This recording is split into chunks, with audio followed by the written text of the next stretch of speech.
Good morning to all of you, and thank you so much for giving this particular platform for sharing my uh, research views.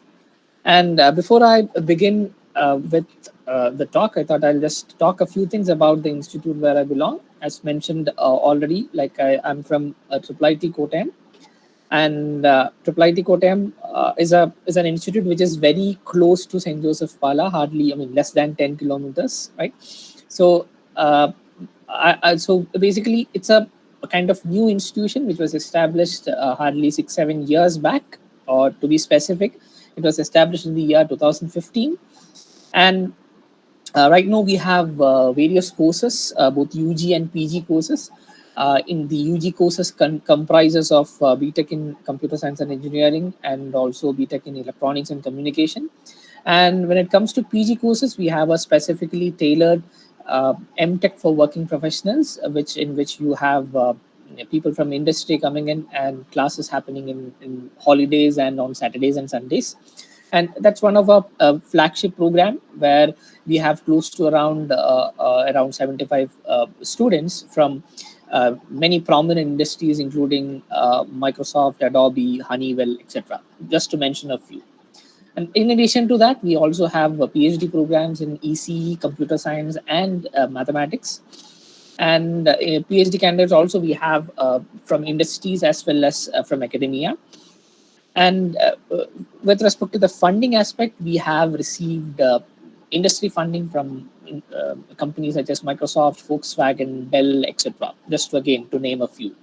And just a few snapshot of the campus. This is how the campus looks like. And we have a very vibrant data science research group at IIIT Kottayam, comprising of around 10 to 12 faculty, working in various domains, as you can see on the slides. Right now, so moving on to what I'm asked to do for this particular session.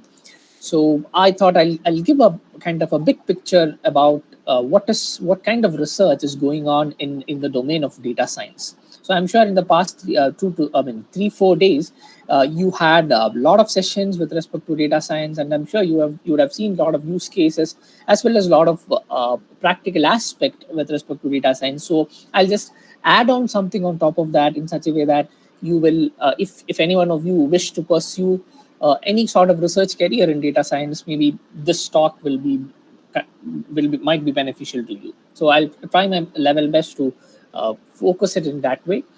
So talking about data science, so we know that most of the businesses nowadays, they use data to improve services and also to increase productivity and also to increase sales, right? So one thing is guaranteed is that data science will become interwoven in everything we do in the future. So when I say the word future, it means that it obviously means the future technology. So data scientists use, say, either it can be big data or it can be the normal data. So all these kind of data is used to forecast all eventual outcomes that could affect any industry. It's not specific to computer science.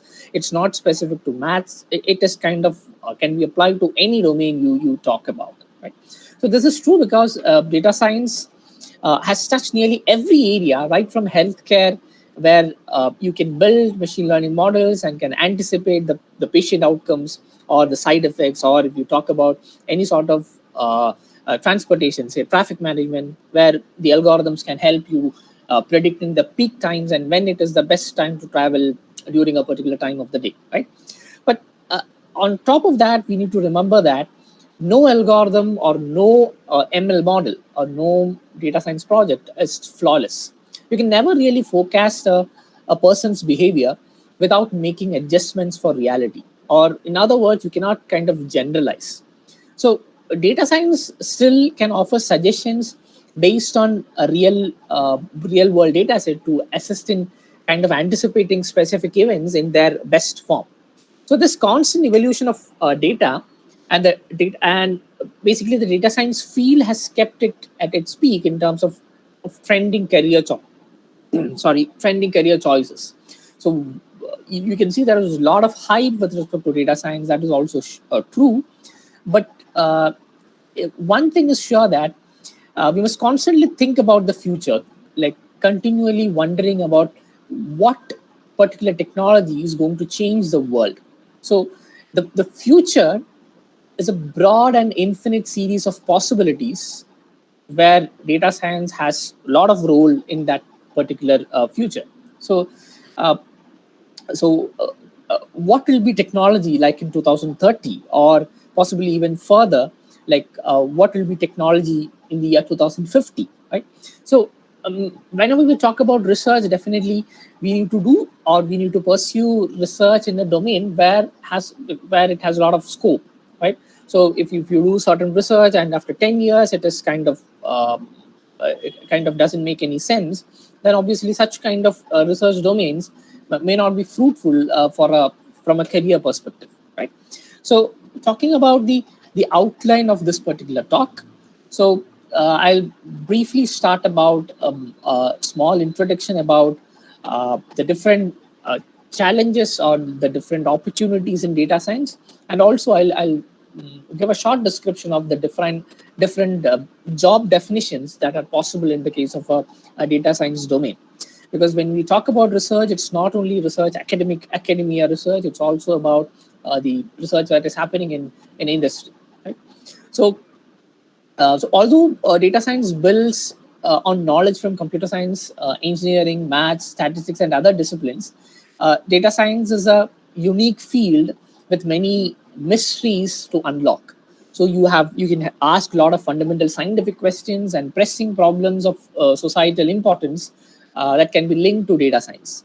So in this talk, I'm thinking of discussing certain areas of research which can help you to make or which can help data science to progress further and advance the field of data science.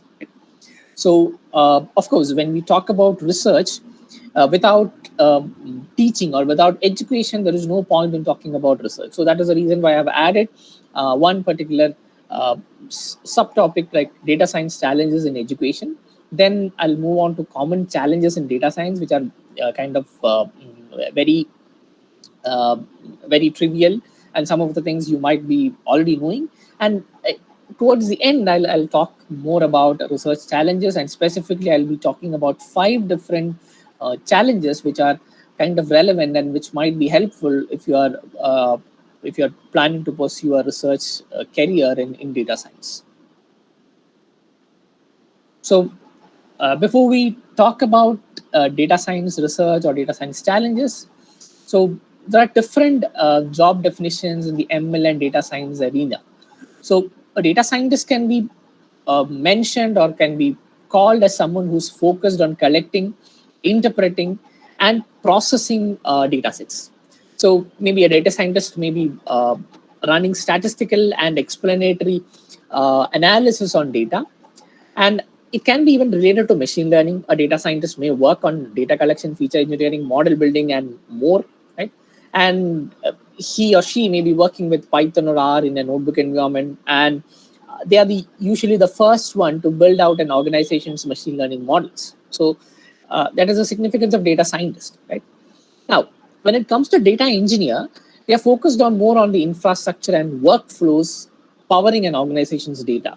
So usually I say this example: if you are saying data scientists to be painters in when you're building a particular say particular building, and you can call data scientists to be as painters, and data engineers are can be called as the plumbers. So plumbers, basically, they are the one who can manage the infrastructure, and they are the one who can manage the workflow of things, right? So data engineer is focused on the infrastructure and workflows powering an organization's data, and they might help in managing how a company ingests data, how they build data pipelines, and how data is stored and transferred. So ultimately, data engineers implement infrastructure and pipelines around the data. So they may not do much with respect to model building, but they are the one who actually paves the basement for building these models. Because without the infrastructure, there is no point in, or you cannot create the proper models, right? And in addition to that, you have another thing like machine learning engineer. So they also do similar tasks like data engineers, but for they specifically do that for ML models. So they take models developed by data scientists and manage the infrastructure and operations, like by training and deploying those models. And ML engineers help build production systems to handle like updating of models or model versioning, and like say for example you want to scale things up to a different level. In all these cases, ML engineers are going to play a crucial role, right? The reason why I specifically talk about these job definitions is that the research in each of these job definition, or in each of these job, that is going to be different. So it's not possible to cover all of these in a single talk. So certain aspects only I'll be trying to cover, and also I'll be trying to give you a bird's eye view of about all these research aspects. So usually people say smaller the, or usually scientifically it is said that smaller the data science team at a company, the more agile the team is going to be.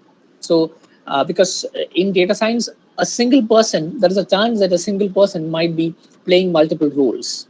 So if you are in such a situation, let's say for example, you may start out a machine learning project as a data engineer. You may build data pipelines to operate and ingest, or you may be ingesting data. Then you may have a transition to the role of a data scientist to build these ML models. Right? So ultimately, a person who is good in all these aspects, that is something which is very rare to find. Of course, there are certain people who can actually definitely do these kind of things, but usually these are kind of compartmentalized in such a way that each of these roles are given to specific people, right? So in this, definitely you can see there is a role called research data scientist. So research scientists focus primarily on finding and developing new algorithms to advance the discipline of ML.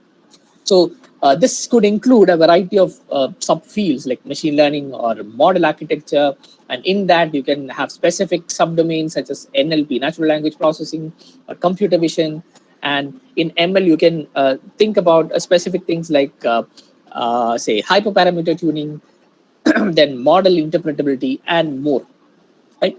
Unlike the other roles, whatever I've talked just now, here, basically research scientists, they spend most of their time prototyping and evaluating new approach to machine learning and data science rather than building out production ML systems. So this particular area is kind of a kind of innovation house where new paradigms are actually being born. Right? So, of course, when it comes to developing environment, they are in charge of the production system that enable the end users to access the ML models. Right? And of course, the developers are often involved in designing APIs, which will help in making the life of a ML engineer or a life of a ML programmer more easy. Right? And I'd like to kind of link these job roles with respect to the machine learning pipeline. Right? Or I'm sure you have already heard a lot of sessions with respect to these, so I'm not going to repeat these things. The only thing is I just want to show you where exactly the role of a research scientist comes into position when you talk about a data science project. So there are many different job roles related to data and machine learning, and these roles collaborate on this kind of a data science workflow, right from data ingestion to model serving and the end user interface. So for example, a data engineer works on data ingestion and data validation and collaborates closely with the data scientist. And this actually gives you a clear picture like which all job roles they are going to work close to each other. So you have a lot of overlap between a research scientist and ML engineer. Like there is a chance that there will be a lot of interaction going on between a research scientist and an ML engineer. Right? So basically, this figure I just want to show how these different roles work together throughout an organization's machine learning model development process, or throughout this data science project, right? So before we move on to the different research challenges, I think it's better to take a look at the common challenges in data science, which you may find it in any project you might be working on. Right? So so usually we say any data science project or any machine learning model are only as reliable as the data used to train them. Because these are kind of data-centered models, right? So if you train a machine learning model on an incomplete data set, or let's say on data with poorly selected features, or on data that doesn't accurately represent the population, say, and your model's prediction will be a direct reflection of that data. So as a result, ML models are often referred to as garbage in and garbage out models also. Because over here, whenever we talk about data quality, definitely we need to talk about data accuracy. So data accuracy refers to both your training data features and the ground truth labels corresponding with those features. You just compare it and see how well your model have performed. So understanding where your data came from and any potential errors in the data collection process can help ensure this feature accuracy, right? So whatever examples, for example, if you're working with sensor data, whether whatever you've got is the right one or whether anything is missing or not, these kind of things comes in this feature accuracy.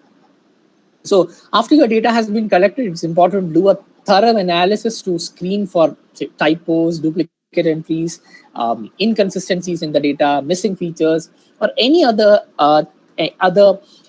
errors that may affect the data quality. So in addition to that, say, duplicates in your training data set, for example, can cause your model to incorrectly assign more weight to these data points, right? So accurate data labels are just as important as, say, feature accuracy. So your model relies solely on this ground truth labels in your training data to update its weights and minimize the loss. So as a result, incorrectly labeled training examples can cause misleading model accuracy. So I'm sure you've seen different aspects of model building in these FDP series. So I'm not going in depth in that. So for example, let's say you are building a sentiment analysis model and 25% of your positive training examples have been incorrectly labeled as negative. So your model will have an inaccurate picture of what should be considered as a negative sentiment, and this will be directly reflected in its predictions. So that is a basic idea behind when you talk about the data quality with respect to your features, right?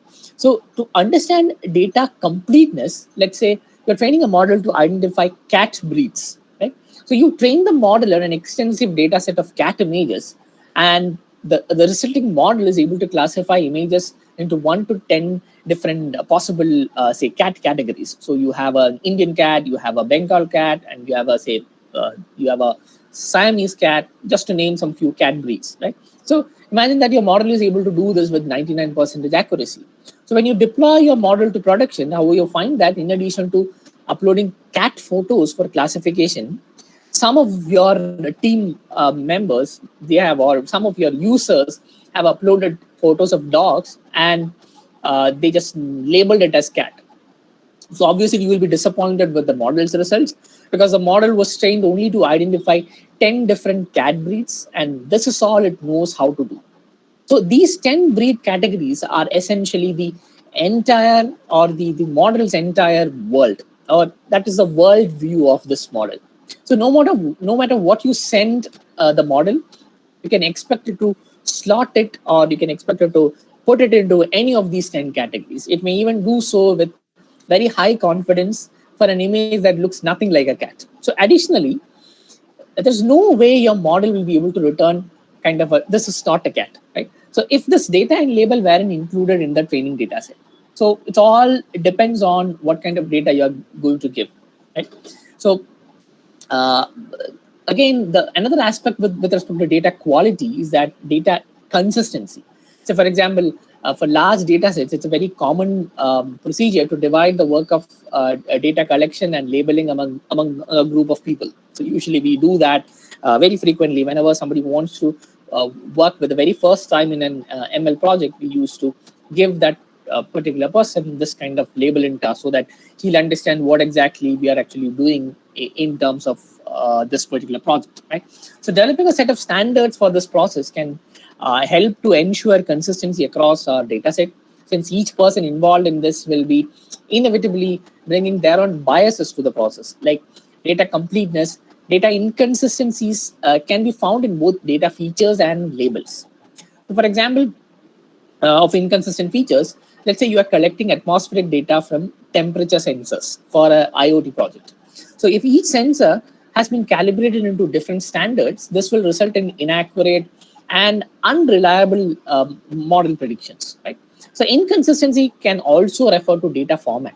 So if you are capturing location data, some people may write out some street address, like say, let's say uh, you are writing it as just Pala Kottayam, and maybe some people might put it like specifically a particular place in Pala, and then they'll put Kottayam. So maybe a model may not be able to understand like these two are actually in Pala, right? So, and in addition to that, timeliness of your data, that actually it is a very it has a huge role with respect to your analysis.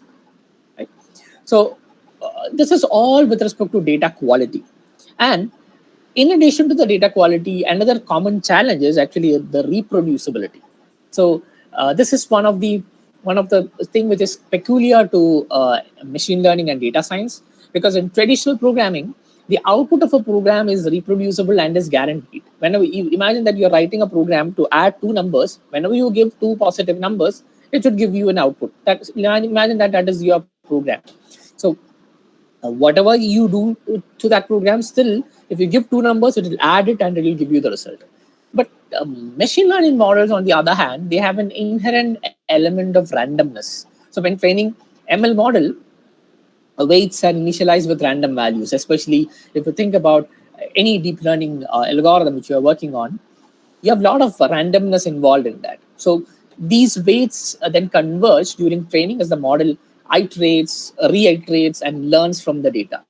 So because of this, the same model code given the same training data will produce kind of slightly different results across the training runs. So that is the reason why not sometimes, always you will run it with at least 30 or 40 epochs so that you get a credible, reproducible model.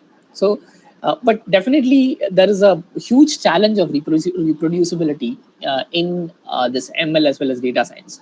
So if you train a model to 98.1% accuracy, a repeated training run is not guaranteed to reach the same result. This can make it difficult to kind of run comparisons across experiments. But there are, of course, scientific methods and ways in which you can do it. But still, this is definitely a common challenge which usually people encounter.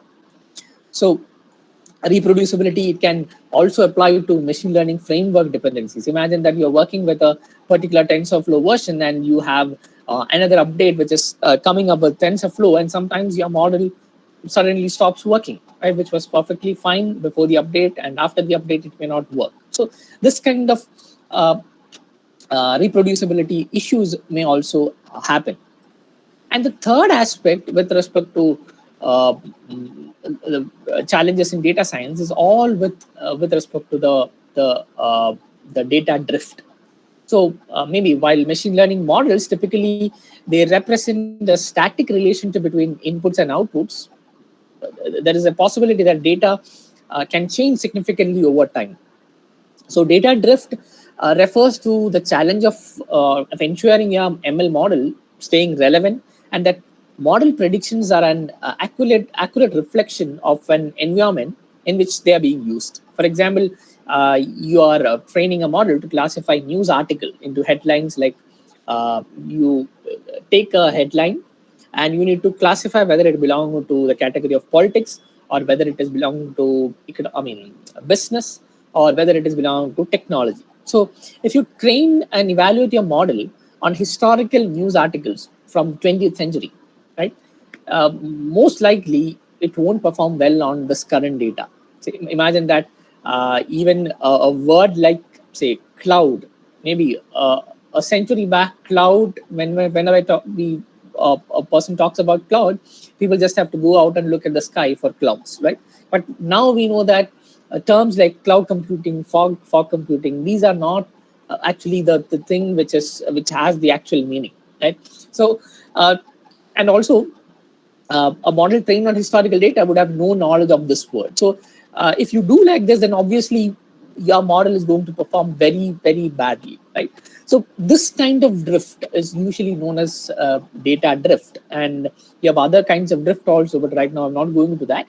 But I'm just mentioning a few of these things, right? And other than these drift, as I mentioned, another biggest challenge is actually scaling. So the challenge of scaling is actually kind of present throughout many stages of a typical data science project, and you will encounter scaling challenges in data collection, pre-processing, training, and also serving that particular model to the customer, right?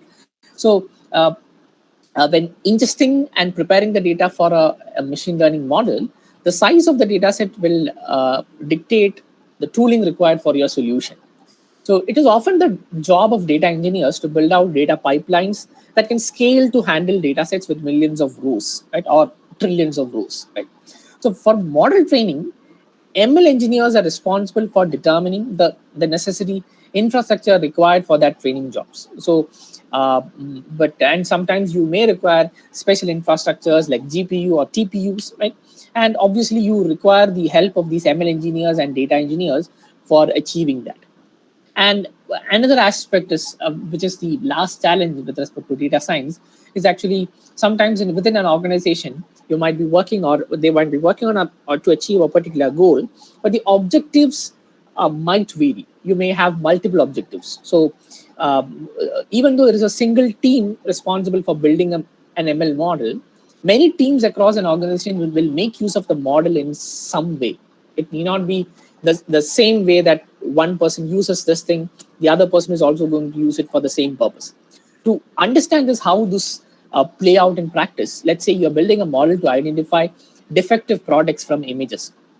So you may have a kind of a conveyor belt, and you need to identify the defective products where you are collecting that as an image, right? So as a data scientist, your goal may be to minimize your model's, say, cross entropy loss, or to improve, to have a better accuracy. But from a product manager perspective, on the other hand, they may want to reduce the number of defective products that are misclassified and sent to customers, right? So finally, maybe if you're thinking about the executive team's goal, they might be targeting an increased revenue by at least say 30 or 40% by deploying this particular ML model. So each of these goals vary in what they are optimizing for, and also balancing these different needs within an organization can present a really big challenge.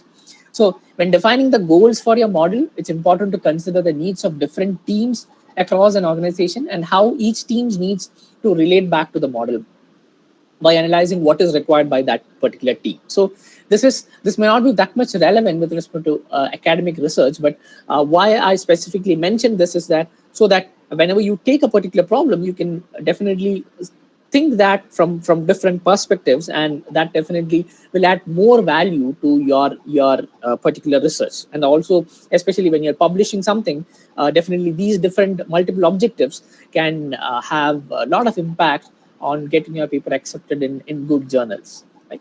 So I'm sure it's been quite some time you have been listening. So we'll take a short break where you can take your eyes away from the screen and you can think about the various challenges in data science which we have just discussed.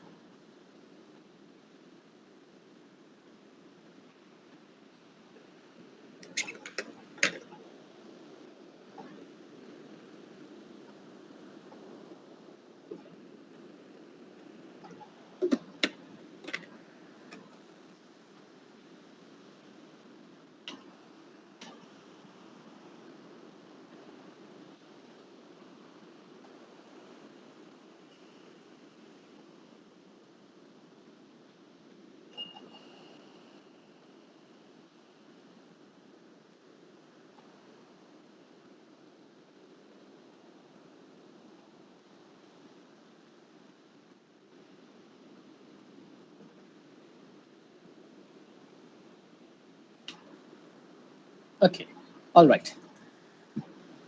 So as I mentioned earlier, definitely whenever we talk about research, without the education aspect or without the teaching aspect, you cannot really think about the research aspect of a particular domain.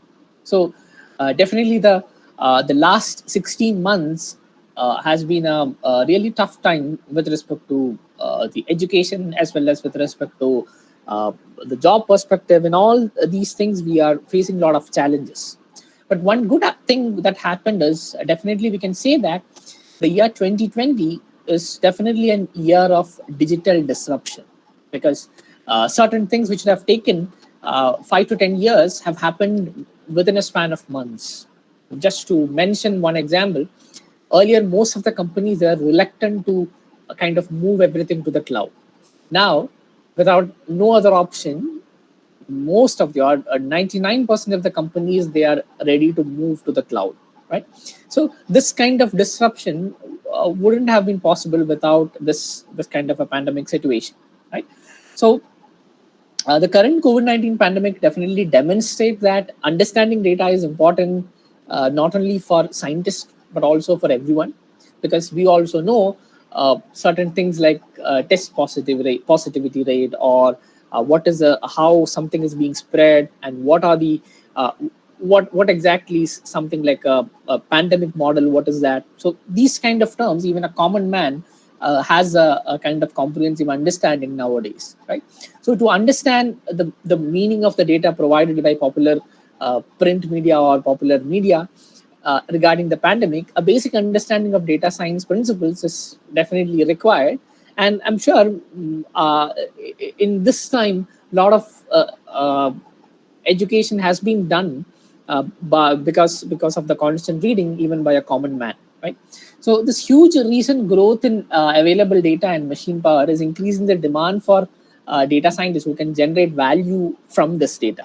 So maybe through print media, we are seeing only those visualizations or only those graphs, but how that is being created, so that possibility or the opportunities in that uh, has actually kind of increased. So one of the crucial, or one of the things that are pointing to this particular situation is that you have a lot of institutions offering data science programs.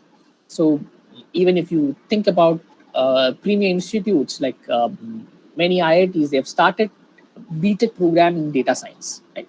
So and also the demand for these things have is on an ever increasing path, right?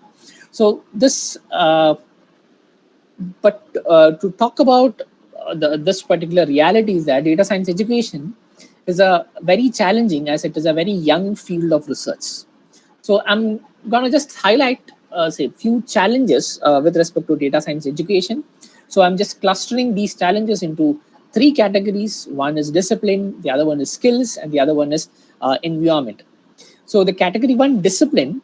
So the discipline challenge definitely deals with difficulties in teaching and learning data science from the interdisciplinary structure of data science.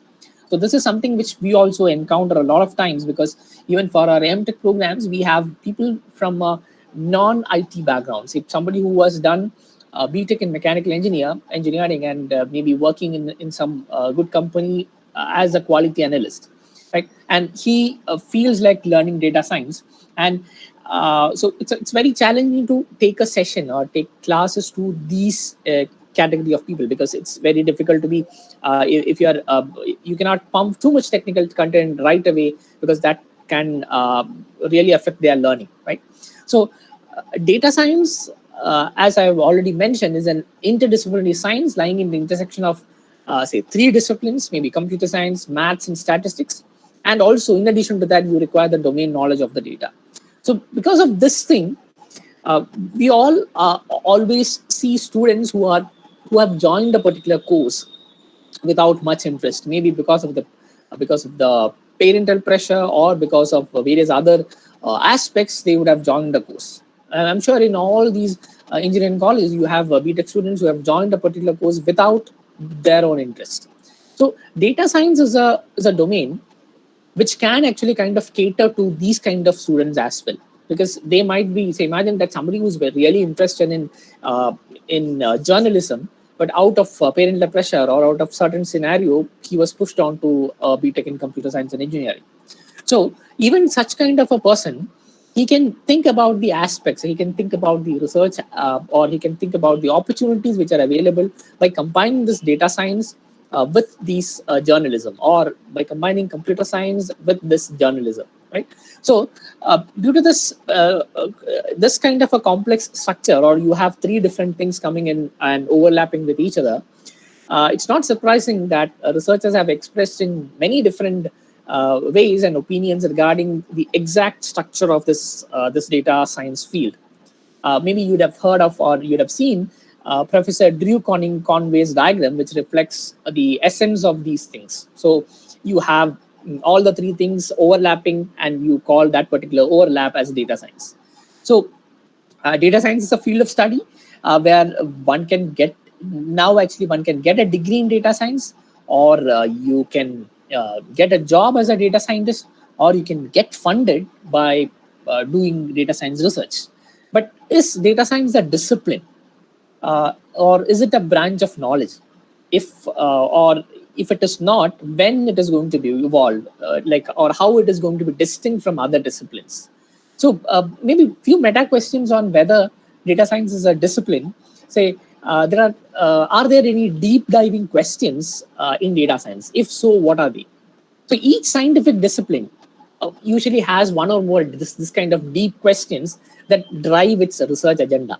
So if you are thinking about astrophysics, you can ask, like, what is the origin of the universe, right? Or if you're asking a biologist, you can ask, what is the origin of life? So these are kind of very deep questions. Or if you're asking a computer science student, you can ask, what is computable? So these kind of deep questions are actually kind of very relevant to actually call something as a different discipline. So does data science inherit any of these deep questions from all its constituent disciplines, or does it have its own unique ones, right? So I'm just posing these questions just for your thought process. There are no single answers to these things. It's still evolving, right? So definitely the role of domain in the field of data science is kind of very crucial.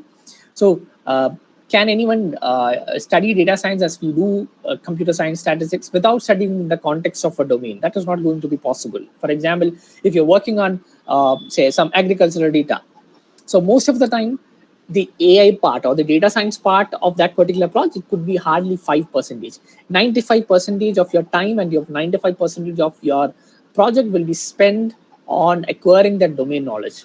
If I imagine that I've worked on a Microsoft project which helps in detecting the diseases in rice leaf, right? So I'm basically from a computer science background, so I was not knowing how exactly to detect these diseases. So 95% of the time was spent on understanding that domain, and rest of the 5% was spent on building the model and deploying it, right?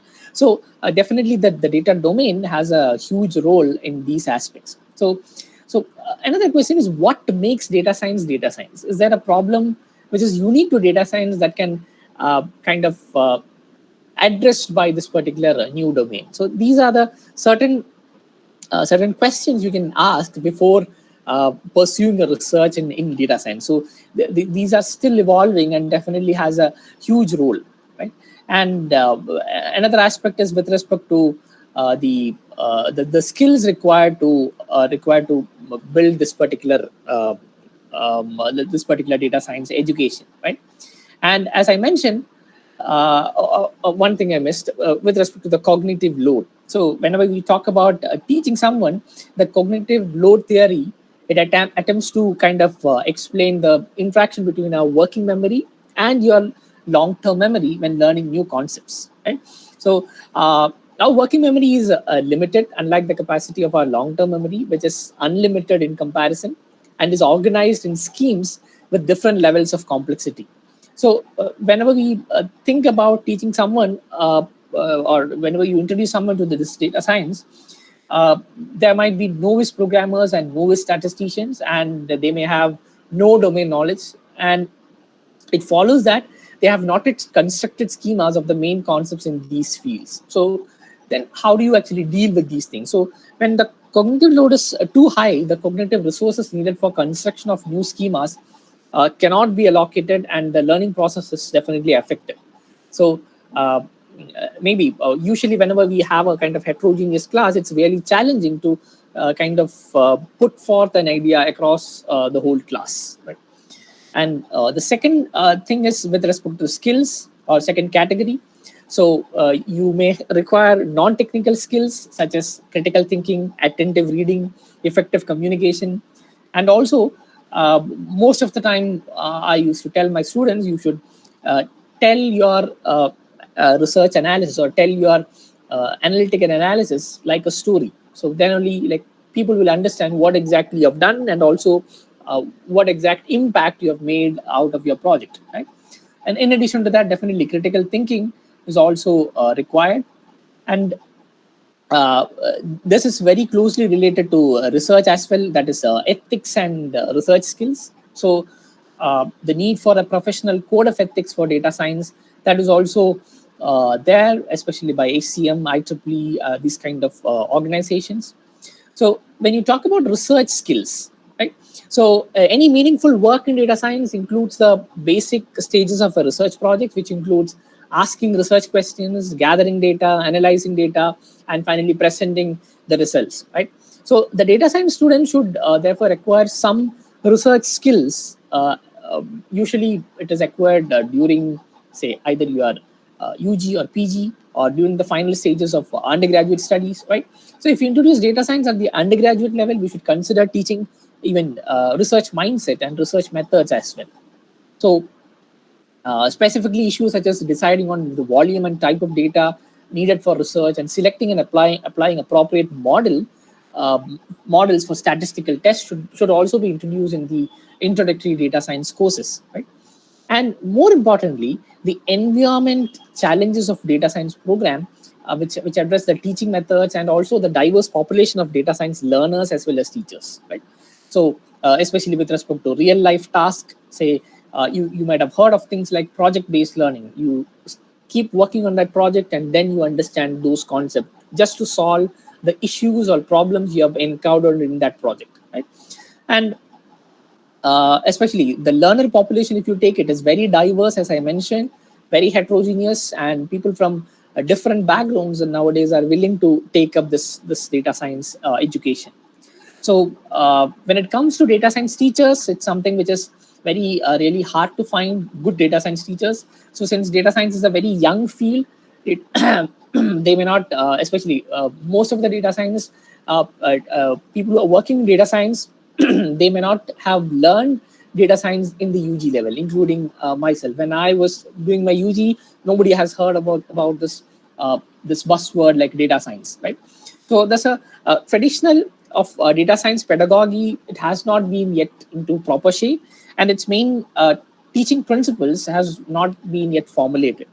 So consequently, the data science teacher preparation programs have not been yet developed and established.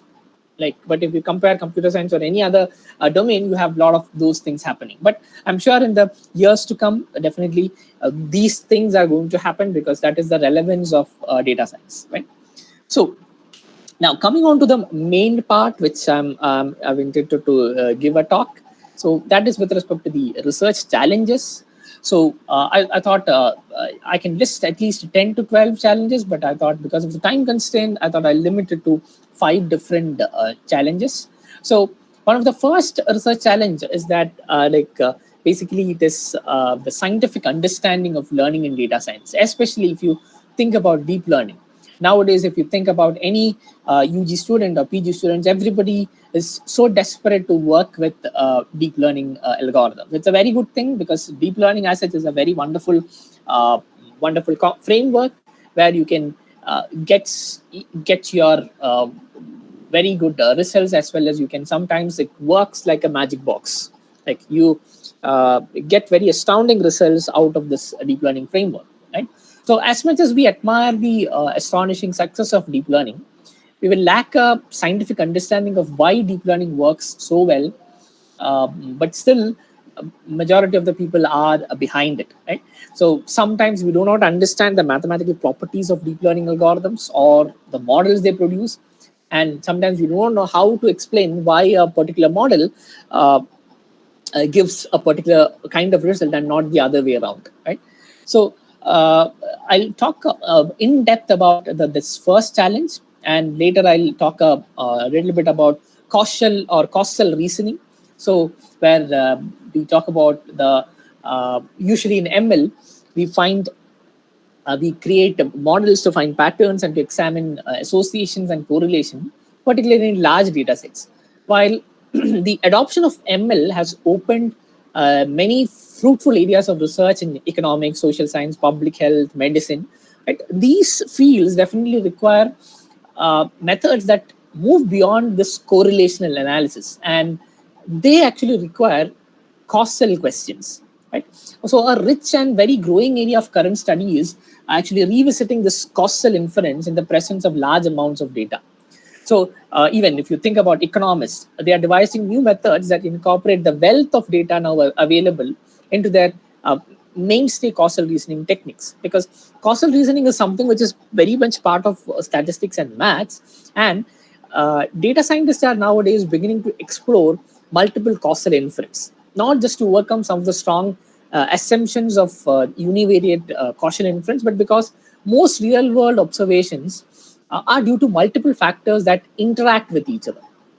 So, so basically, inspired by these natural experiments, so you have more and more data coming into picture, and so obviously you may have more and more different factors playing for a particular effect, right? So, causal inference for conventional observational studies has been well developed within the potential framework using parametric and semi-parametric methods.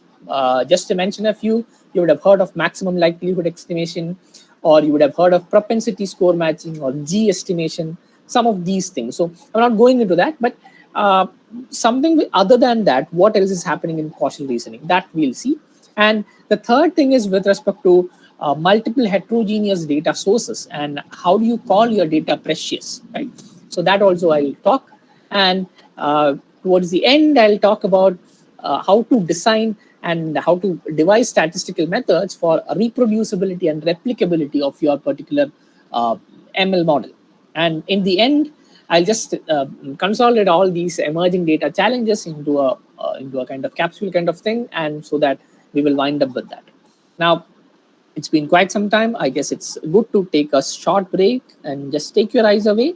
And right now, we have discussed the various challenges or an overview of the challenges in research, and also we have discussed in detail about the challenges in data science education. So in the coming slides, we will be looking at each of these research challenges in a little more in-depth way.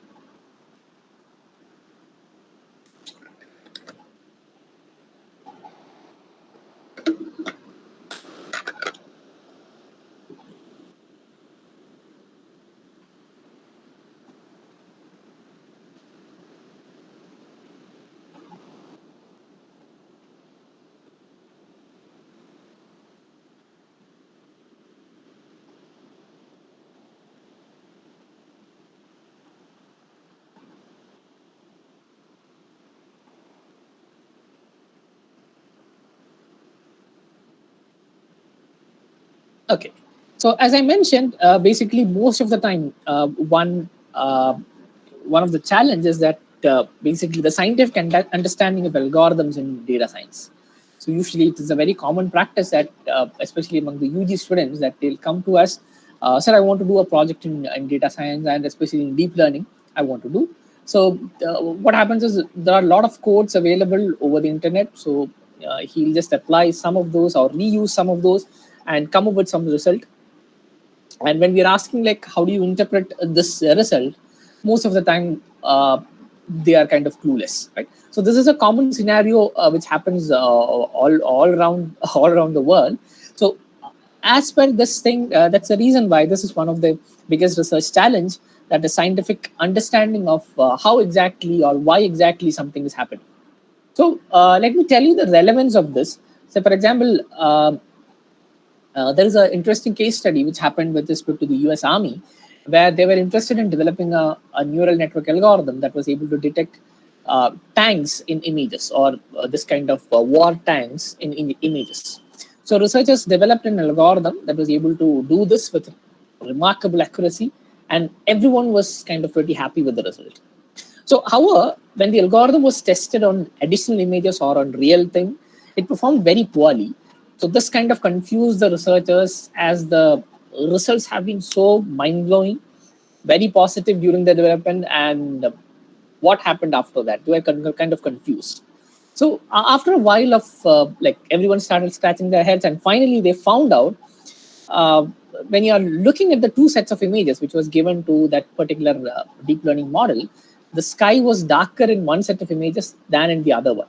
So then they understood that the algorithm had not actually learned to detect tanks that were kind of camouflaged, but instead it was looking at the brightness of the sky. So this particular case study definitely shows, or it definitely kind of opens one of the common criticisms of deep learning. Uh, there is a truth to the fact that in a neural network, and especially in a deep neural network, you do not really know what the model is learning. It's definitely a kind of black box. So this powerful criticism and the increasing importance of deep learning in academia and industry is what has led to an increased focus on interpretability and explainability. It's a very beautiful and wonderful domain. Say, for example, if an industry professional cannot convince their client that they understand what the model they built is doing, should it be really be used when there are large risks such as financial losses or people's lives? So in these cases, definitely this interpretability and explainability has a very big role. So if you think about what is the need for this explainable AI, so right now, we are making use of a lot of different, or creating a lot of different applications in AI, right? So definitely this is very much essential to understand, to build more trust among the customers, and also to effectively manage all these things for the incoming generation of AI partners.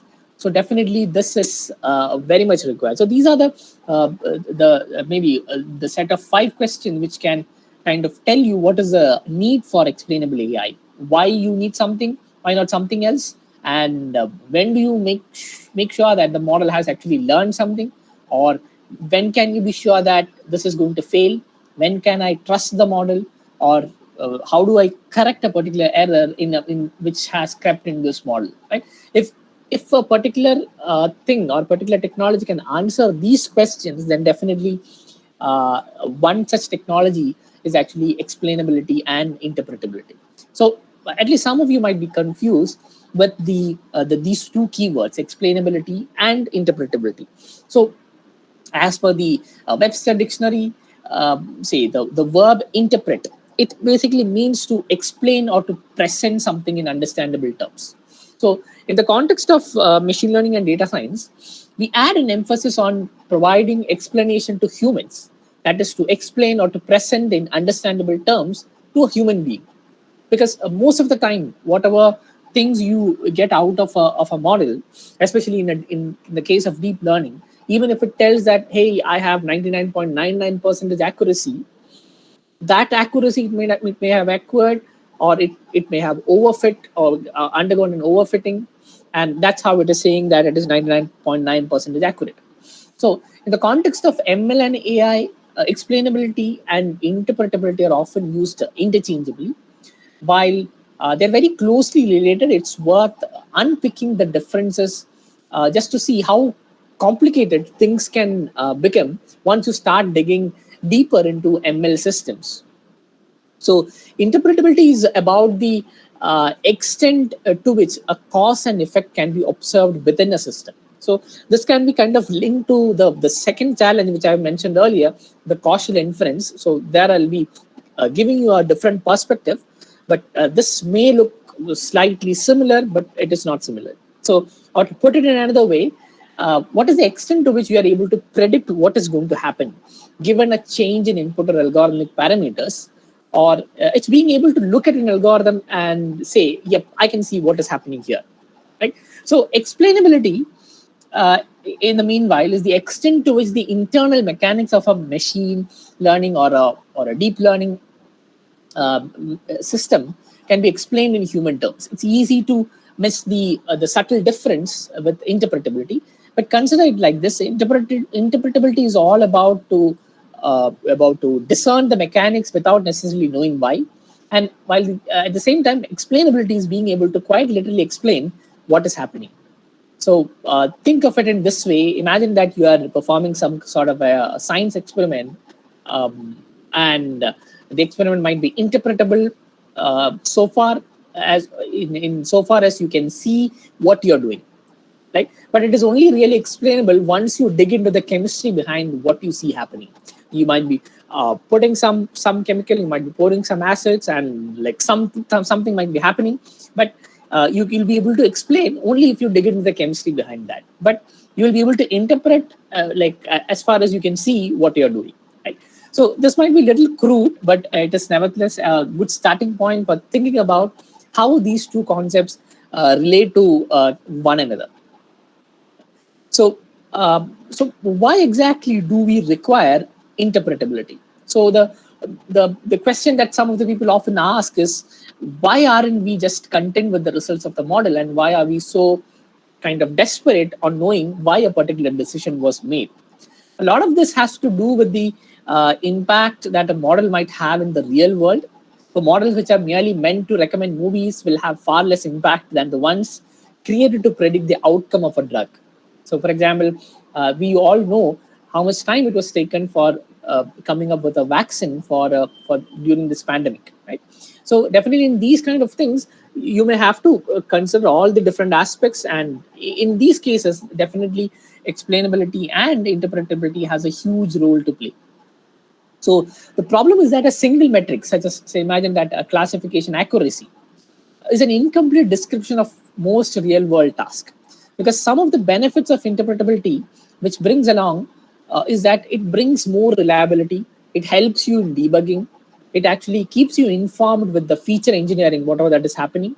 And also, it gives you a good guideline regarding the future data collection, what all things you need to be or take care, right? So you have no control over the data sets which you download online. That is a different scenario. But most of the organizations are using data science. They have the opportunity to expand what types of data they collect. Just think about Google, Facebook, all these guys are collecting data from us. We are the consumers as well as we are the producers, right? So collecting new types of data can be expensive or inconvenient, but one thing which is worthwhile is that model-based insights give you a very good understanding of the value of features you currently have. So basically, for informing human decision making, say for example, some decisions are automatically made by models.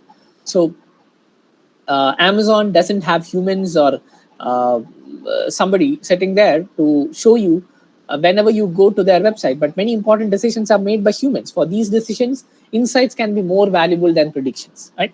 So, or the other aspect, especially building trust. Many people won't assume that they can trust your model for important decisions without verifying some basic facts. For example, imagine that you build a model to a radio diagnosis for any kind of radio diagnosis, and you give it to a radiologist.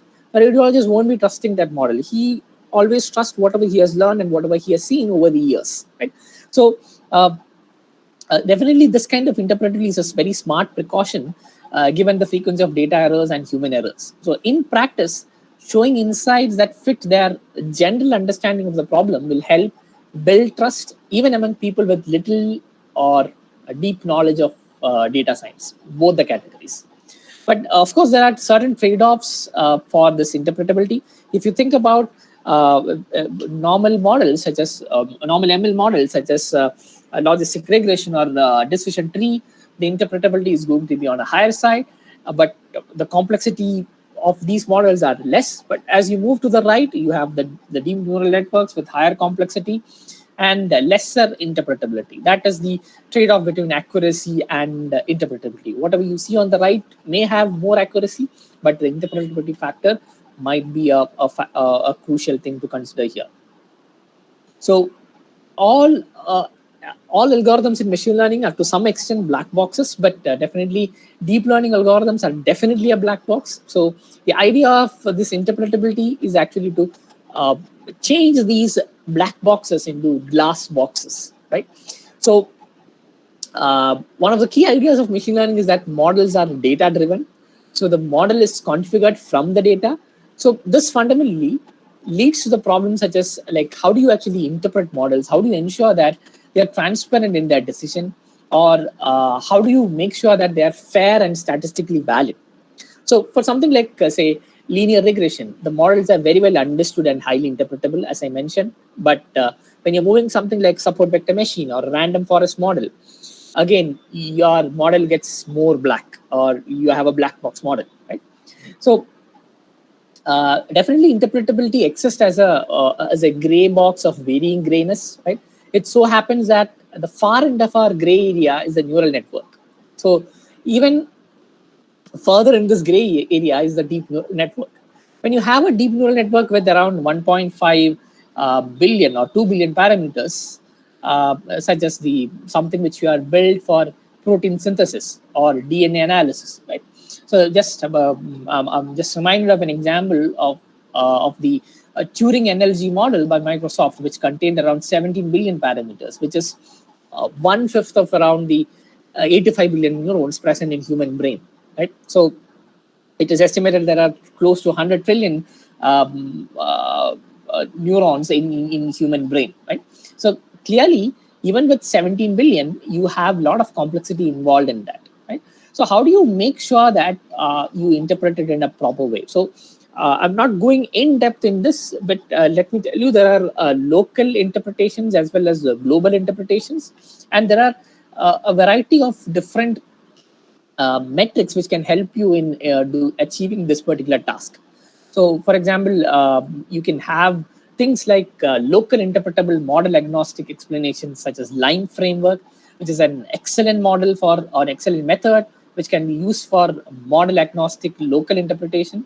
Or you can use a combination of global and local interpretation to explain model decisions from a group of instances.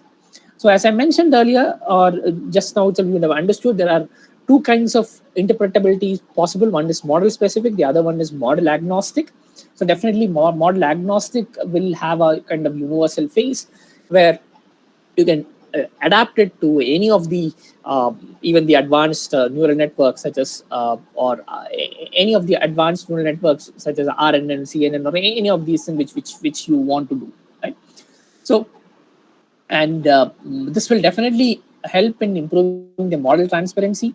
How was a model created from algorithms and features? And you can clearly mention like this, using these things only I've done it, and this is the reason why you are getting this particular result, right? These things you will be able to interpret in a very smooth way, right? So just to show you how exactly things are right now, and what exactly I'm trying to show you here.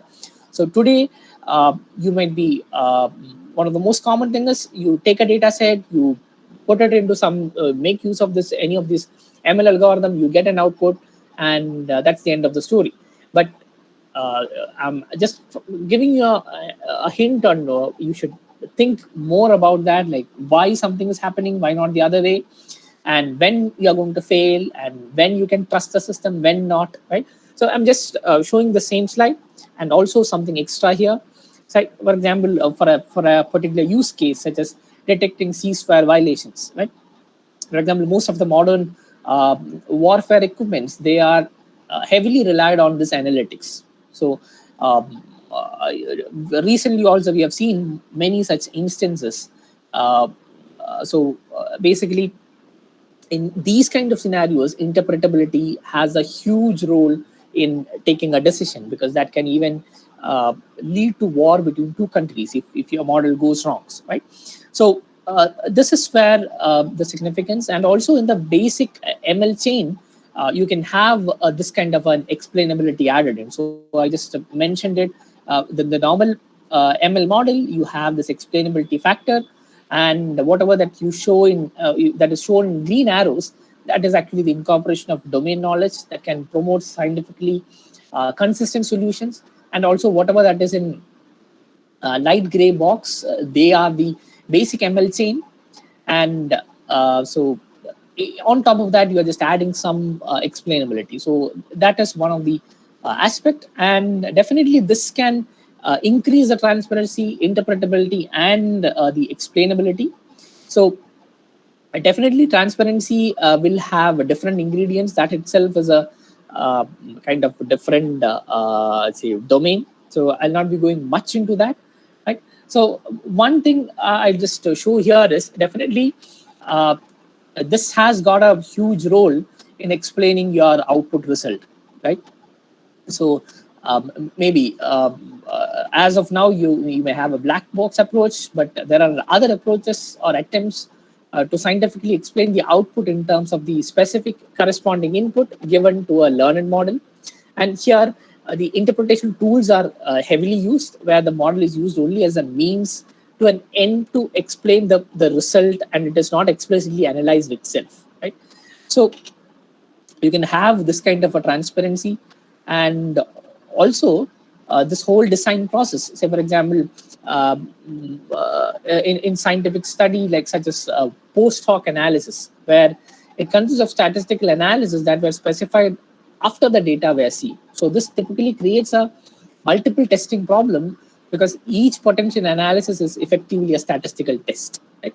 So of course, but there might be issues like data dredging, because the statistical association that it finds sometimes could be spurious, right?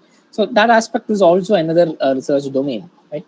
So basically, you can use different tools for interpreting these scientific outcomes.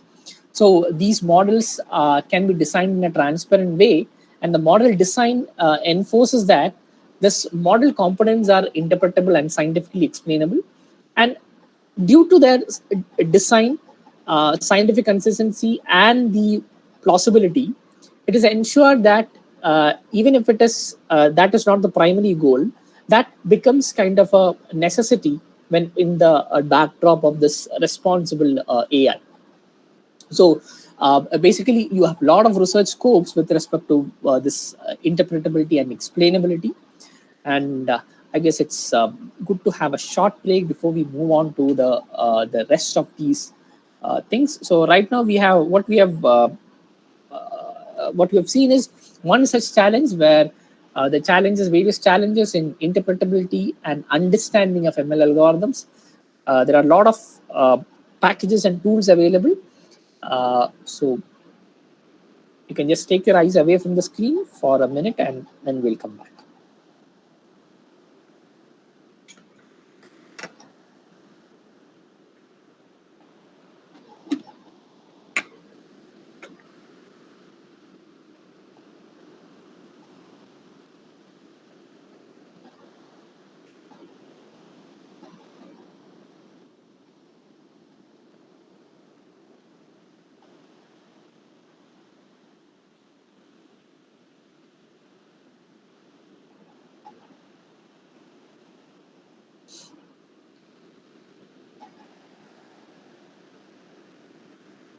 Okay. All right. So we'll quickly take a look at the other four challenges, right? So basically, as I mentioned, this shouldn't be confused with the interpretability. Both are different things. So we know that there are a lot of hype around AI, and the most ML-based projects, they focus on predicting outcomes rather than understanding this causality. So even in my case, indeed, after several AI projects already, I realized that ML is really good in finding correlations in data, but not causation. So in our projects also, we try to kind of not fall into the trap of equating correlation with causation. So this issue significantly limits our ability to rely on ML for decision making. So from a if you're talking from a business perspective, we need to have tools that can understand this kind of a causal relationship between data and create ML solution that can generalize very well. So that is one thing which ML lacks. It's really difficult to kind of generalize something. So machine learning based solutions suffer from different issues, and one such serious issue is this one. So as you might know, ML algorithms in their current state, they can be biased. So they can suffer from a relative lack of explainability, as we have seen, and they are limited in their ability to generalize the pattern they find in training data, and or the data sets for multiple applications. Right? So it has really important to become. It is a really important to improve this generalization. So the model's ability to adapt properly to a new, previously unseen data drawn from the same distribution as the one used to create the model. So moreover, the current machine learning approaches tend to overfit this data. So what happens is, as I mentioned, whenever this overfitting happens, maybe it would have learned something it was not ought to learn, right? So it may have a lot of effects when you are actually deploying it in real life, right? So, basically, if you think about deep learning as well, so deep learning also has focused too much on correlation without causation, and data won't answer the question when the problem moves away from very narrow situations. So, actually, a lot of real world data is not generated in the same way as the data that we use to train AI models. So, in other words, say deep learning is good in finding patterns in terms of data right now, but they can't explain how they are connected. So, but for a growing number of business needs as well as research needs, ML's or machine learning's ability to find correlations is kind of more than enough. Because, for example, if you're thinking about object classification or price prediction or better targeting, advertisement targeting, right? So, ML system excel in learning connection between input data and output predictions, but they lack in reasoning about cause effect relations or environment changes. So ML models that could capture causal relationships will be more generalizable. So for some time I've been talking about this causality. So at least some of you might have a question. What exactly is this causality? So causality, you can think of it in this way. It is something which can influence by which one event, process, or state, or a cause contributes to the production of another event, process, or state. So that is, the effect is partly dependent on the cause. So the ability to uncover the causes and effects of different phenomena, in especially in complex systems, would help us to build better solutions. Right? So first of all, it is a definitely a better way to define this is, say for example, as humans, we often think it in terms of cause and effect. If we understand why something happened, we can change our behavior to improve future outcomes, right? So in many use cases, correlation is okay, or we are happy with correlation. But if we are able to bring this causation also onto this context, then definitely that can have a lot of effects in your research as well as in the use case which you are working. So imagine that from a business perspective, uh, say in an e-commerce scenario, say how would you determine which specific factor impacts the most the decision to purchase a particular product? With this information, we could better allocate resources to improve the key performance indicator in any scenario, right? So we could also rank the impact of different factors on the purchasing decision. We could determine if a given customer would have purchased a specific product if he or she uh, had not bought other products for the last 2 years, right? So in a broader sense, we could also discover how and what negative impacts could have been avoided by giving this kind of a business strategy, right? So, or uh, from an agricultural perspective or agriculture use case, we often try to predict if a farmer's crop yield will be lower this year or not. However, using this causal reference, it will be become or much better to understand what steps should we take to increase the harvest.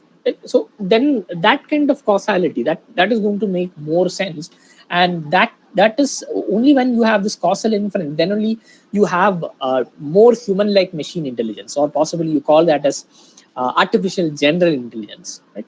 So, and one thing which I thought of mentioning here is there are many things which where you can build this causal reasoning.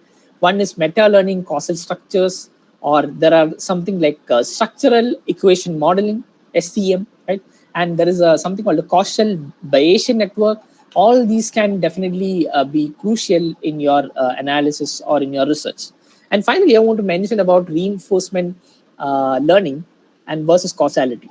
So you may be knowing reinforcement learning is a method for learning incrementally using interactions within an environment.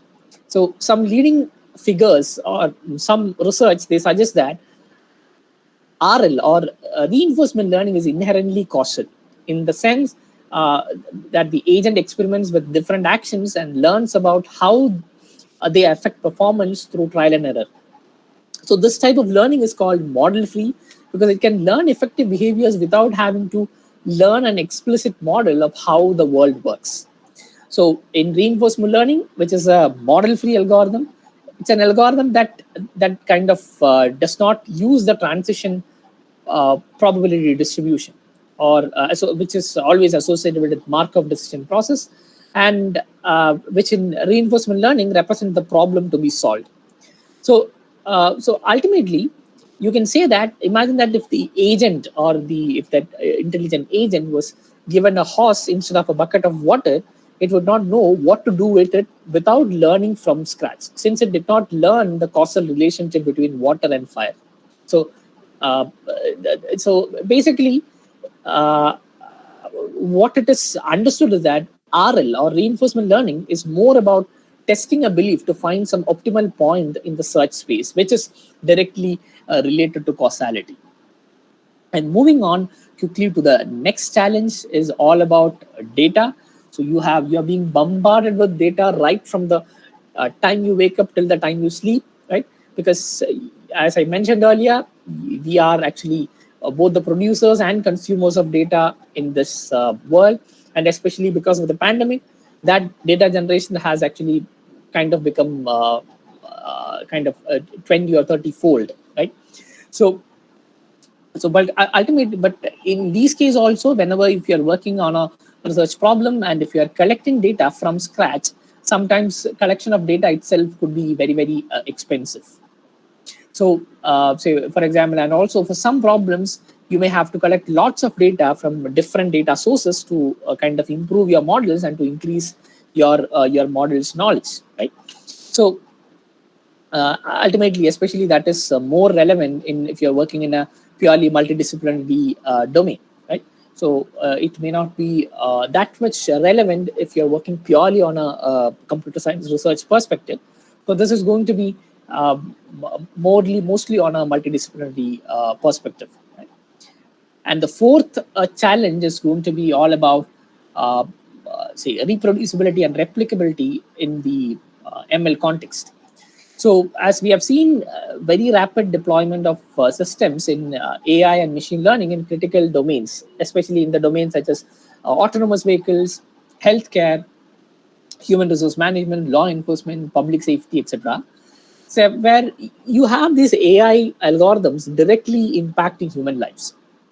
So consequently, there is an increasing concern whether these decisions can be trusted or whether they are going to be correct, fair, and ethical. Right. So we have already seen about interpretability and explainability earlier.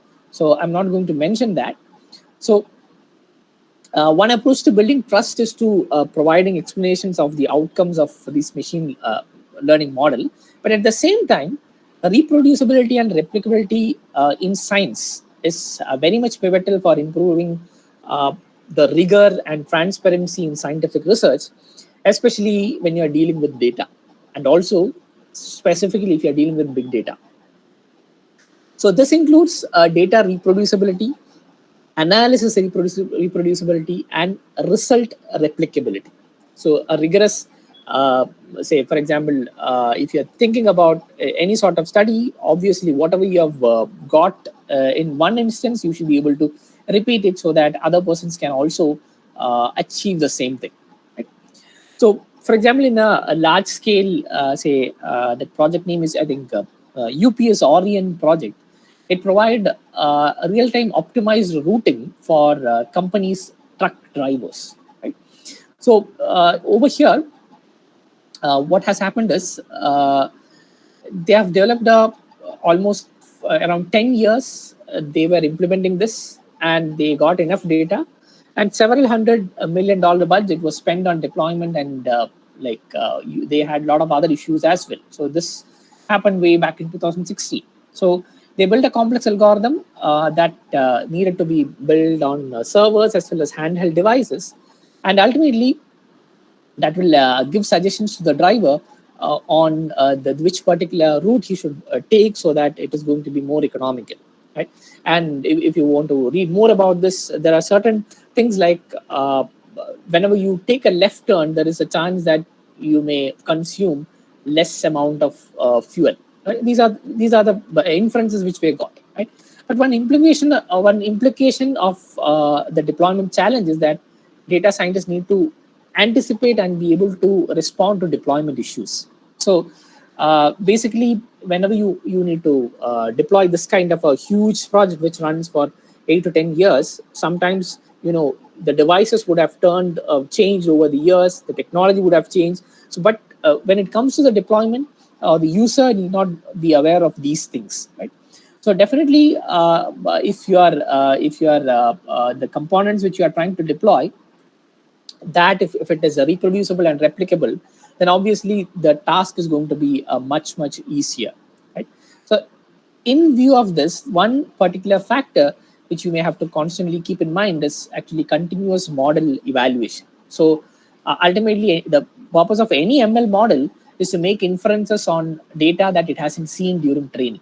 So if you have trained your model, you cleaned the raw data, cleaned it up, engineered features, created all these different layers, tuned hyperparameters, and you are able to achieve 96% accuracy, and you deployed it using some REST API, and you think that, okay, I'm done with the model. But in reality, that is not quite the way it works. So deployment is not the end of machine learning model life cycle.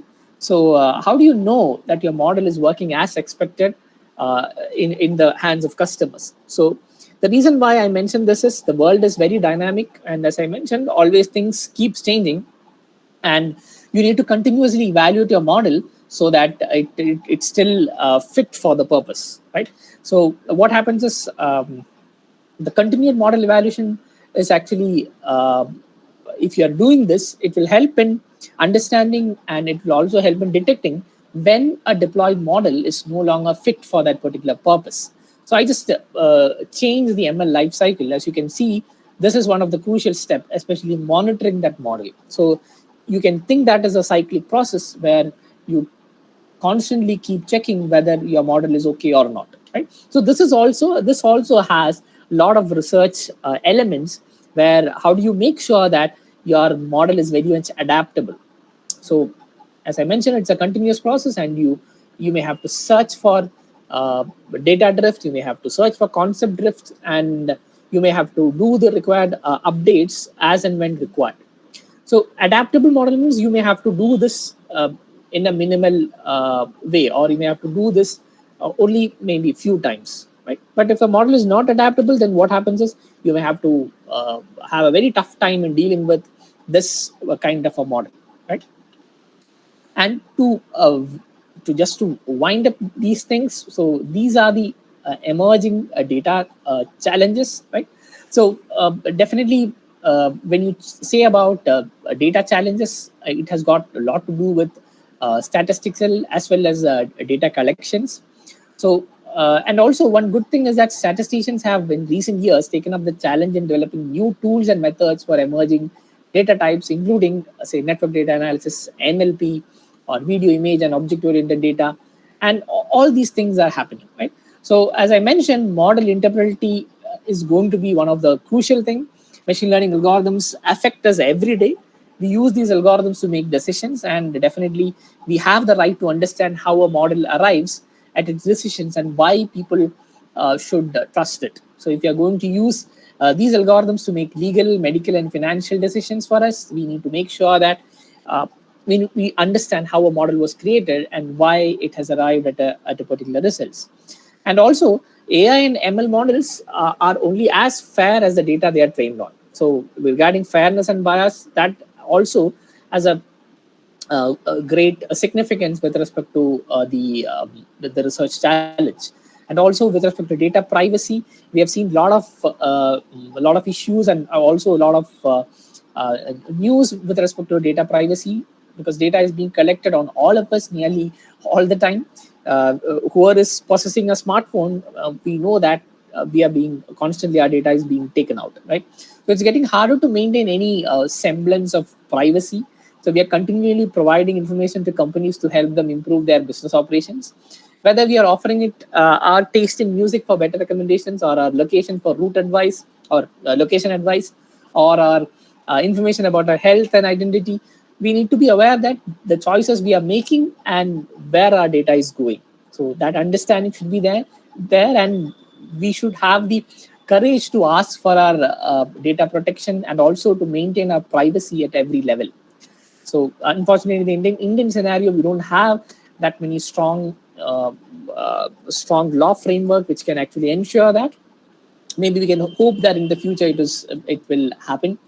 And also, with respect to, as we advance with the capabilities of AI, how do you program the subtleties and complexities of human decision making? So will the goals of AI be same as our own, or will it be going to be different? So that all comes under the AI alignment and safety. So uh, ultimately, we are basically, you have a lot of challenges uh, on this data science domain, which you can take up as your PhD research, or as an undergraduate, or as a postgraduate research, right? So there are n number of different use cases which you can uh, rely, or which you can plug into these research challenges, and you can definitely come up with good work and good publications out of these. So let me conclude with what I have been talking till now. We have talked about model interpretability. We have talked about how do you actually make sure that your model is adaptable. We have mentioned few things about AI ethics and privacy. And also, before I conclude, I thought I'll just explain a little bit about one of the projects which I'm working right now. So this is funded by Volkswagen Foundation. And it's a very interesting project, which is known as AI for social assessment. It mainly consists of 6 different countries, and basically we are trying to develop a comparative framework for intercultural case study research in artificial intelligence.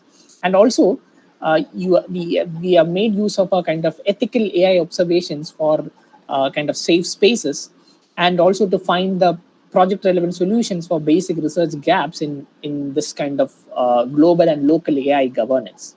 So it's more of a kind of a modeling and simulation, where this requires an intelligent agent framework or agent-based modeling. And this is, as I mentioned, this is in collaboration with 6 different countries, and IIIT Kottayam is the technical Indian partner on this particular project. So with that, I think I'm winding up here. So if you have any questions on whatever I have spoken for the last 1.5 hours, I'll be happy to answer.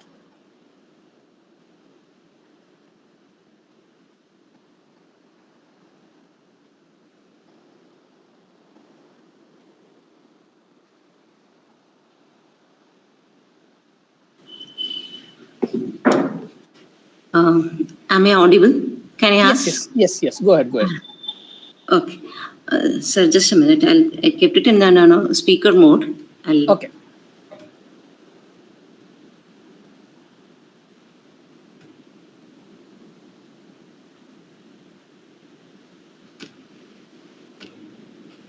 Device disconnected.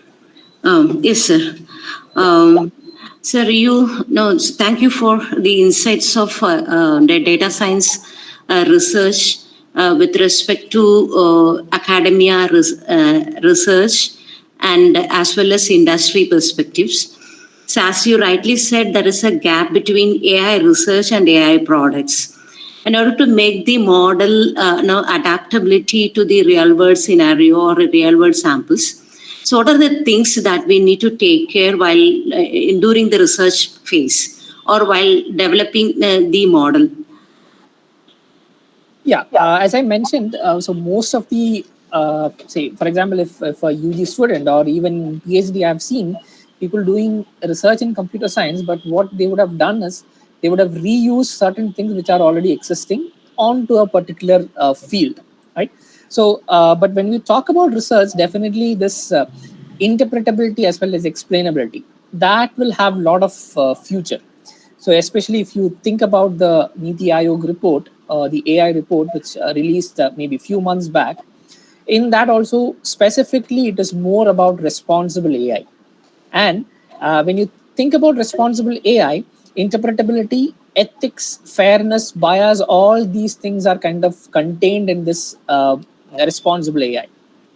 So maybe in the Indian scenario, it's now only people are more aware about the privacy or our data, how it is being done. But maybe if you think about developed countries, maybe past 5-6 years, they have very strong laws and frameworks which can actually ensure a kind of data privacy as well as all these ethical values. Right? But India right now it's almost kind of a gold mine for companies where they can easily get the data and with less cost they can implement whatever they want. That is the scenario right now. Yes, sir. Now, as you rightly said, interpretability and especially in deep learning. Now, as we understood, now deep learning is mostly used in research simulations. When it comes to industry product development, it is not an industry practice. Still, they are going for classical machine learning models. So then, in that case, what could be the future of deep learning? Is there any future? I not fully agree to that, because most of the companies, if you are thinking, most of the majority of the companies, they are kind of shifting to this AI domain. They are really fascinated with this deep learning. Even if you think about, any of the companies which are working with hardware, they are really interested in kind of embedding this deep learning onto edge devices. So you have a lot of things like tiny ML, all these things happening. So the relevance of interpretability happens over there also. Imagine that you're not using deep learning, but you're using some random forest. Even in random forest, certain output or certain input-output patterns, sometimes it may not make much sense, or you may not be explained clearly why something is happening. So, as I mentioned, this kind of interpretability, especially this model agnostic interpretability, it has a huge role even in industry. Because if you take a countries like United States, or if you take any developed countries, before you implement or before you deploy something among the people, ultimately they need to convince the authorities about the how exactly they are doing this and what kind of data they are taking and how a particular decision is being taken. One thing which I can mention is recently the company Visa, there is a use case, or there is a case study which was released in the year 2019. So in that, they have mentioned about a particular model which was actually kind of giving the credit cards only to the male, only to the applicants whose gender is male. So the reason was the data which was fed into that was mostly of male candidates or male people, right? So obviously the model thought that even if a female is earning a particular amount of salary, or this has this much financial asset, still the model thought that since the individual is female, so it should be rejected. So these are the kind of real cases which has happened, and there is a lot of significance even in an industrial perspective as well. Yes, sir. Thank you. Thank you. Yeah.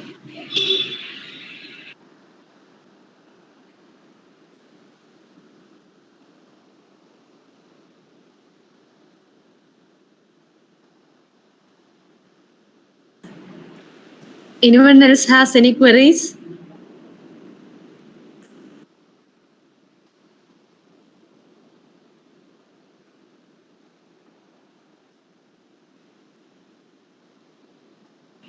Now, I have one more question, shall I? Yes, please go ahead. Please go ahead. Okay, sir. So, as you rightly said, there are 95% you work on the data collection, data pre-processing, make the data ready for the machine to learn, and only 5% will work on the implementation, so the model development. Yeah. Then yes, and what are the things that we need to take care? In the 95% of data pre-processing, so that the model would fit and it'll suit for the real world scenario, so that the model would adapt itself for the real world challenges. Because mostly we fail in that case. Yeah. Basically, for example, from an academic research point of view, maybe once your model is built and deployed, that is the end of the story, right? So in that aspect, we may not have much issues. But as you said, like for example, you're working on a multidisciplinary thing. Imagine that you're working on some medical data, and most of the time, being from a computer science background, we may not know what a particular concept is or how something is being detected.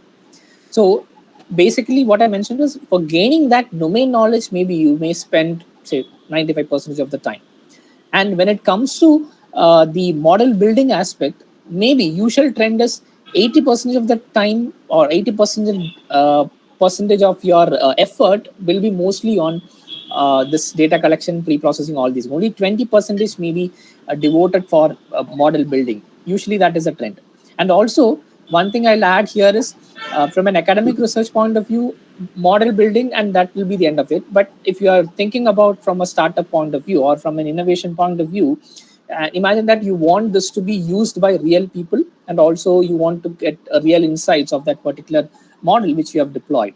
So sometimes I've seen where I have certain use cases where people from company, they come and tell me, sir, I have developed this model, but for the last 10 to 11 months I'm trying to deploy, but I have issues in deployment, because certain things in a prototype or in just for deploying the model, for a toy example, it works fine, but to put it in the real industry thing, that may take more time. So it all depends on like what exactly you're trying to do. Yes, sir. Thank you. Then, so I have one more question, Sally. Please, no problem. Okay. Sir, as you rightly said, so somewhere, this question is recurring in my mind. I just want to get addressed. Get it addressed. So here, when we take any deep learning or the classical machine learning models, there will be some hyperparameters that will be tuned. Is there anything that we can do, extract from the data set that we are working on? Somewhere I heard then a probabilistic way of tuning the parameters or hyperparameters especially. Is that, then normally we'll do then a manually optimize, we'll do optimization, then we manually set the hyperparameters. Is there anything that we can link, extract from the data set that itself, then we can link, automate it, that, the hyperparameter tuning, so that the model evaluation can be suitable for the real world? I'm just as a random thinking. I'm just so the thing like hyperparameter optimization is itself a huge area of research. The problem with deep learning models is that you have so many different parameters, or you have so many different parameters which need to be tuned or optimized, right? So that is one of the reason why you call this as a black box. So maybe for some scenarios you may be able to tune certain parameters, but as such there is no kind of a magic solution which can kind of tell you, hey, use this parameter and you are going to get the best result. That is never going to happen. So that is the reason why even now also we say a deep learning model is kind of a black box, because most of the time some things that works for a particular use case may not work for the other one. You cannot generalize it. So you can link it to both interpretability, explainability, and also to causation. Because if you are able to do that, then obviously you'll be able to do causation also. Yes, sir. Thanks for your patience. Thank you, sir. No problem.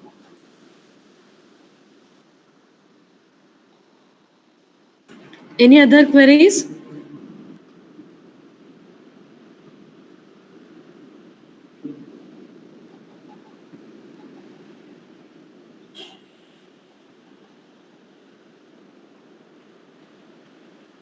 No, it seems. Thank you, sir, for the wonderful session.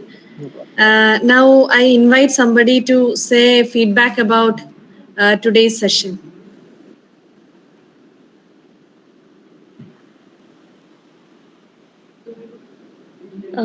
Good morning. I'm Amrita and I'm working in JCET Palakkad. And today's session was really a wonderful session. That is, I could able to learn more about data science and its research field, probably research and it trends everything. So thank you so much, sir, for the session, and it's really helpful for all the faculties. Thank you so much. Yeah, thank you for listening. Yeah.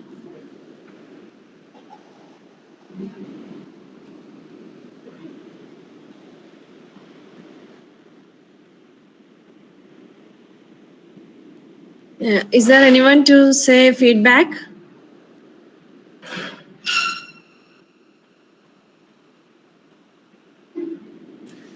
And I wish to say, but I have interacted a lot. So this was a really very informative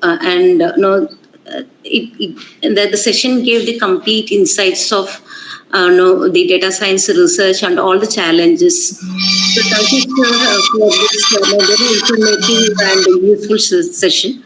So it has given us the clarity of how do we deal with these data science projects or data science problems, especially in research. Thank you, sir.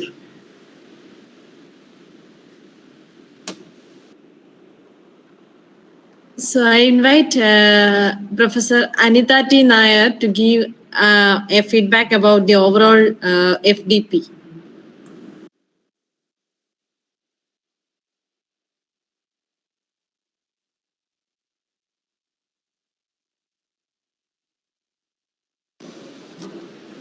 So good morning. Myself Anidati Nair. I am from Federal Institute of Science and Technology, Angamali. I am very happy to be a part of this workshop as a participant. And this FDP on data science was an enlightening one. And all the speakers handled the session in a very disciplined manner. They arranged the sessions in such a way that they mixed the theory portions with the hands-on session. It's actually a new experience for me. And all the contents, the course content was relevant and very informative. And thankful to all the resource persons. And I express my gratitude to the coordinator, Ms. Prasida BM, and all the SJCT family members for giving an opportunity to attend this FTP. Thank you all.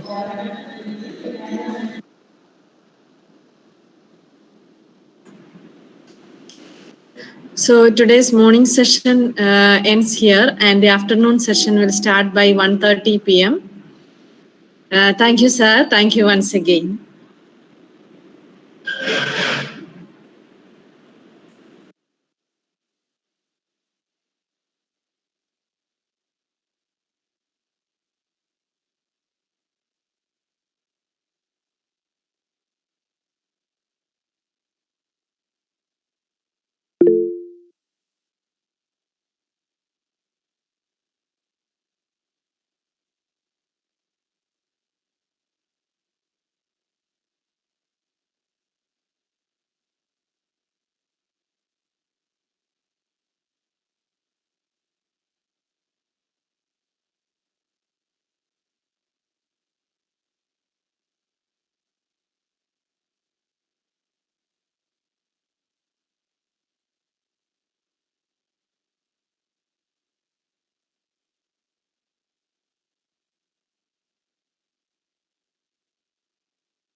Now, are you able to hear me? Yes, sir. Yes, sir. Yeah. Can you hear me? But still, I'm not able to hear this madam, what she is trying to say. I don't know what is the problem. Now, I want to know whether, because I'm going to deliver, so whether all of you are able to. Yeah, please introduce, no problem. Yeah, you can do it. Good afternoon, one and all. So we are moving to the afternoon session of our FDP, Data Science Research Trends and Journal Publications. The resource person of this session is Dr. Ms. M. Venkatesan, faculty at Department of Computer Science and Engineering, NIT Surathkal. He has completed his PhD